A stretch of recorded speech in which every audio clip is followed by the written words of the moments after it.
Do I have a fun video in store for you all? So, original PlayStation that I ended up getting was wave number 2, because the original one could play 1, 2, and 3. When I originally got one of the systems, it wasn't in the best standing state when I got it from GameStop years ago when they originally were selling them.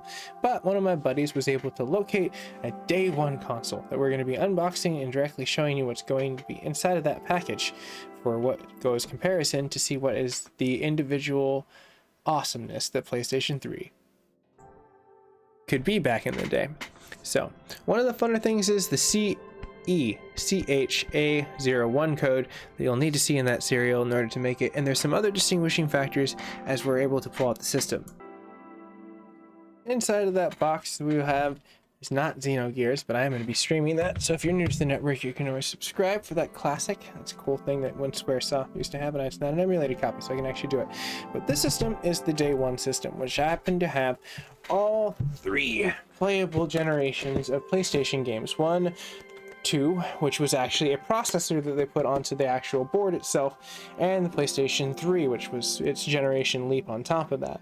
One of the other distinguishing factors was the trim was very good chrome. You can tell how the reflective point, but one of the core things was the options that it gave you in order to store inside of the system. So it had a way more ports, 4 on the bottom for your USB, and on top of that the serial that matched directly in there, and the heat sinks that change between those situations. But this behemoth can pretty much play anything.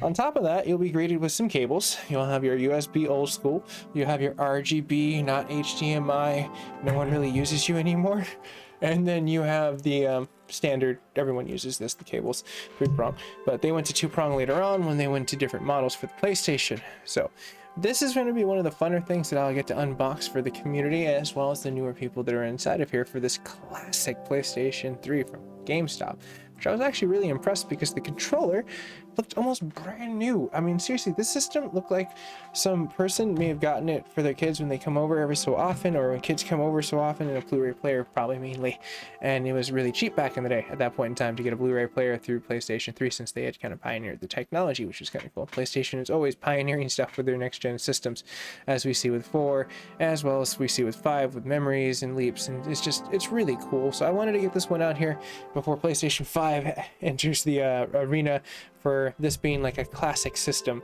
to unbox. And well, stay tuned for the Xenogears, because I really want to get down to that classic and be able to play that for everyone. But if you're new to the network, you can like, share, and subscribe, and I'll see you guys and gals in the near future. And if you do today, who knows, maybe you'll see me do a teardown video of this and we can clean it up and get it back up to working standard, because I do not think that GameStop would have done that much of an elaborate portion. So maybe they might have got some dust off and, like, you know, blew out some dust inside there, but I feel like the thermal paste at this point in time, since the system came back out in like 2006, I mean, this is old school. This is like 14 years old. That thermal paste should be like pretty much caked. So that should be a fun one, since everything seems like nothing's been tampered with at all. All the stamps and everything's on the back works really well. So see you in the future, everyone.